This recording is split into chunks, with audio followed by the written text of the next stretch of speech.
کوئی پاک چیز کیسے نجس ہوتی ہے؟ دیکھیں، ایک چیز اپنے ذہنوں میں بٹھا لیں آپ کہ شریعت کے اعتبار سے پروردگار عالم نے جو کائنات خلق کی ہے، اس کائنات میں صرف 10 یا 11 ایسی چیزیں ہیں کہ جو خلقتاً نجس ہیں. درست؟ 10 یا 11 چیزیں ایسی ہیں جو خلقتاً خلق ہوتے ہی نجس خلق ہوئی ہیں. درست؟ جیسے کتا ہے، سور ہے، شراب ہے، کافر ہے، پیشاب و پاخانہ، منی، خون، مردار، یہ جو نجاسات، عین نجاسات آپ پڑھتے ہیں 10 یا 11، یہ وہ ہیں کہ جو خلق ہی نجس ہوئی ہیں اور خلقتاً نجس ہیں. ان کو فقہی اصطلاح میں کہتے ہیں عین نجس. عین نجس، عین یہ نون، عین النجس. یا آپ لفظ بدلنا چاہیں تو نجس ذاتی، جو ذاتی طور پر ہی نجس ہیں، بذات خود نجس ہیں. درست؟ ان 10-11 چیزوں کو چھوڑ دیں تو کائنات کی کل شیء لک طاہر حتی تعلم انہ نجس. ہر چیز ان کے علاوہ پاک ہے آپ کے لیے، ہر چیز آپ کے لیے پاک ہے. درست؟ لیکن یہ جتنی بھی چیزیں جو بذات خود پاک ہیں، ان عین نجاست کے مقابل میں یہ نجس ہو سکتی ہیں، عارضی طور پر نجس بن سکتی ہیں. نجاست ان کے اوپر عارض ہو سکتی ہے، یعنی یہ نجاست کا خول اوڑھ سکتی ہیں. تو ان کو فقہی اصطلاح میں کہتے ہیں متنجس. عین نجس اور متنجس. عین نجس یعنی وہ چیزیں کہ جو ذاتی طور پہ نجس ہیں، اور متنجس یعنی وہ چیزیں کہ جو ذاتی طور پہ تو پاک تھیں مگر عارضی طور پر یا عارضتاً نجس ہو گئی ہیں. درست؟ اب سوال یہ ہے کہ یہ نجس کب اور کیسے ہوتی ہیں؟ آیا مثلا فرض کریں میرا ہاتھ پاک تھا، یہ ٹیبل پاک ہے، یہ چادر پاک ہے. درست؟ یہ کارپٹ پاک ہے، در و دیوار سب پاک ہیں، بالآخر جتنی بھی چیزیں ہیں سب آپ کے اطراف کی چیزیں پاک ہیں. درست؟ لیکن یہ نجس ہو سکتی ہیں. دروازہ نجس ہو سکتا ہے، ہاتھ نجس ہو سکتا ہے، ٹیبل نجس ہو سکتی ہے، کارپٹ نجس ہو سکتا ہے، چادر نجس ہو سکتی ہیں. تو اب سوال یہ ہے کہ یہ نجس کب ہوں گی؟ کب مانیں گے کہ ہم مطلب میرا ہاتھ اب نجس ہے، یا میری ٹیبل جو ہے یہ نجس ہے، یا یہ چادر جو ہے یا کارپٹ جو ہے وہ نجس ہے؟ کہتے ہیں کہ جب بھی کوئی بھی پاک چیز، ابھی میں عین نجس کی بات کر رہا ہوں، متنجس کا مسئلہ تھوڑا سا ڈیفرنٹ ہے. یا چلیں میں ایسے بیان کرتا ہوں کہ ابھی کی حد تک دونوں اس میں آ جائیں. جب بھی کوئی پاک چیز کسی بھی نجس چیز سے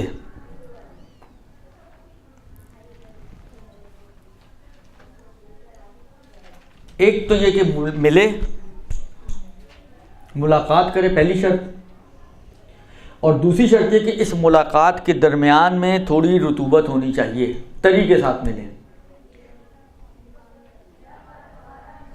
نجس چیز، پاک چیز، جب بھی نجس چیز پاک چیز کے ساتھ ملے گی اور تری کے ساتھ ملے گی، یعنی اس ملاقات کے اندر تری بھی انوالو ہو، گیلی ہو، تر ہو یعنی گیلاہٹ ہو،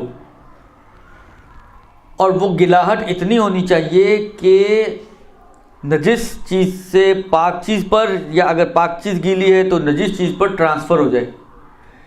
ٹرانسفر ہونے والی تری، مثلا فرض کریں میرا ہاتھ گیلا ہے، یہ ٹیبل اگر نجس ہے تو میرا گیلا ہاتھ جو پاک ہے جب اس ٹیبل پر لگے گا اور یہ گیلاہٹ درمیان میں اتنی ہو کہ اس کے نشان اس پر آ جائیں، یا ٹیبل گیلی ہو اور میرا ہاتھ خشک ہو، جب ہاتھ لگے تو میرا ہاتھ پہ تری آئے، ٹرانسفر ہو، اس پہ سے اس پر آئے. تو جب یہ دو شرطیں پوری ہوں گی، ایک ملاقات ہو اور دوسری رطوبت ہو، ان دو شرطوں کے ساتھ جب کوئی پاک چیز نجس چیز کے ساتھ ملتی ہے تو وہ پھر نجاست ٹرانسفر ہوتی ہے اور ایک پاک چیز نجس ہو جائے گی.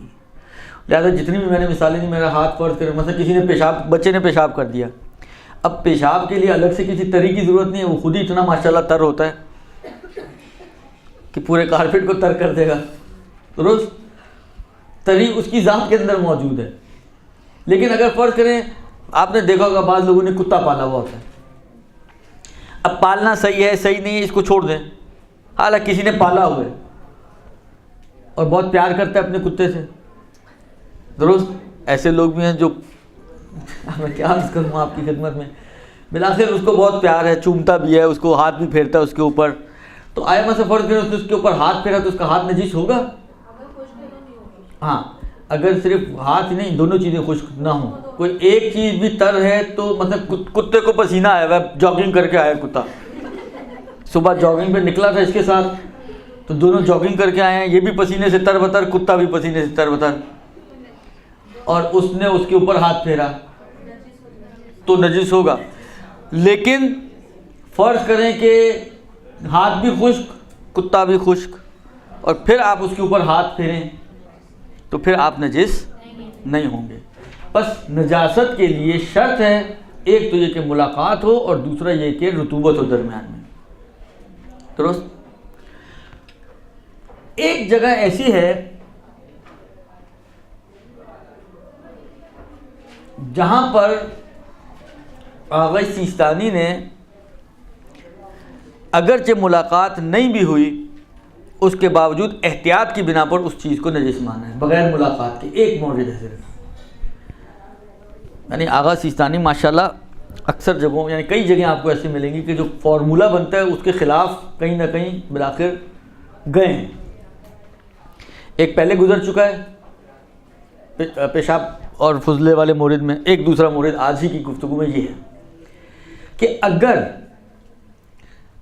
کسی پانی کے قریب کوئی مردار پڑا ہو, گدھا گر کے یا گدھا جو ہے مر گیا وہاں پر, پڑے اس کے اندر بدبو آ گئی اور اس گدھے کی جو مردار تھا اس کی بدبو اس پانی میں چلی گئی جو کر پانی ہے مثلا.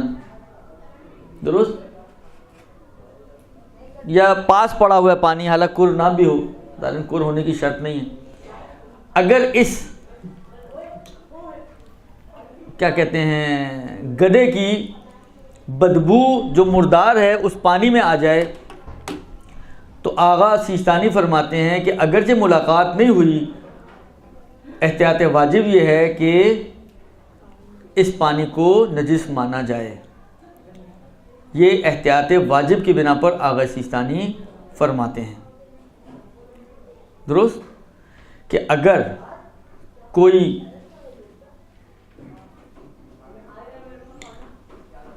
پانی ہو اس کے پڑوس میں مردار موجود ہو اور اس مردار کی بو اس پانی تک پہنچ جائے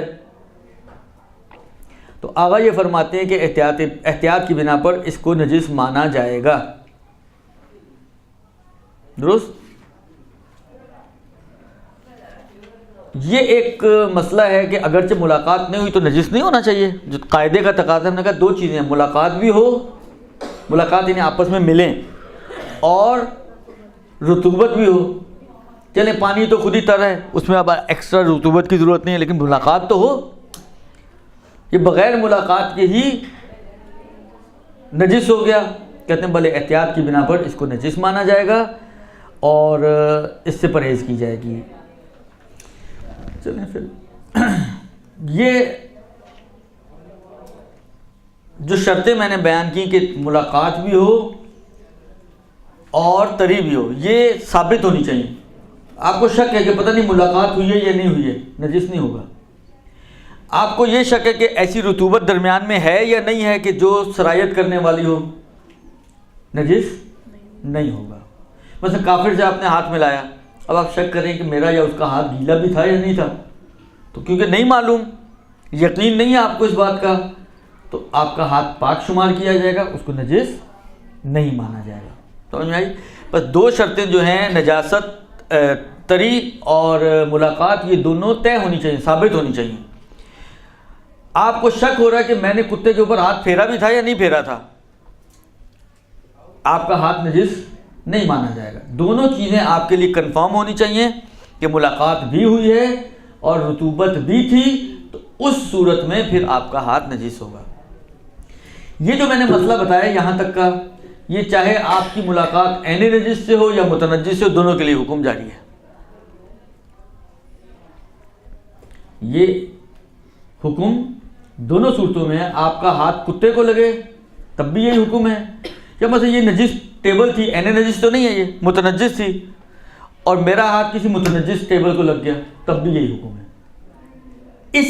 اس حد تک جتنا میں نے ابھی بیان کیا ہے، جو پہلی ملاقات ہے ڈائریکٹ ملاقات، اس حد تک کوئی فرق نہیں پڑتا کہ جو ڈائریکٹ ملاقات ہوئی ہے آپ کی وہ عین نجس سے ہوئی ہو یا متنجس سے ہوئی ہو، آپ کی وہ چیز کہ جس نے ان سے ملاقات کی ہے، چاہے وہ آپ کا ہاتھ ہو چاہے وہ کوئی بھی چیز ہو، وہ اگر شرائط موجود ہیں تو وہ نجس ہو جائے گی۔ کلیئر ہے یہاں تک؟ برحمتك يا أرحم الراحمين وصلى الله على محمد وآله الطاهرين۔